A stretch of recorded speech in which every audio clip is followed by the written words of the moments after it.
Saudara bakal calon presiden Ganjar Pranowo hadir dalam konsolidasi kader di Bandung, Jawa Barat.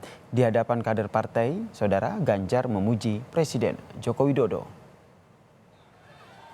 Konsolidasi PD Perjuangan se-Jawa Barat digelar di Bandung, saudara. Ganjar dalam pidato politiknya memuji gebrakan Presiden Joko Widodo, salah satunya yaitu pembangunan infrastruktur. Ganjar menyebut landasan pembangunan yang kuat telah dibangun Joko Widodo dalam 2 periode. Landasan ini menurut Ganjar perlu diteruskan dan dipercepat. Konsolidasi ini saudara merupakan yang kedua kalinya setelah dilaksanakan di Jember, Jawa Timur.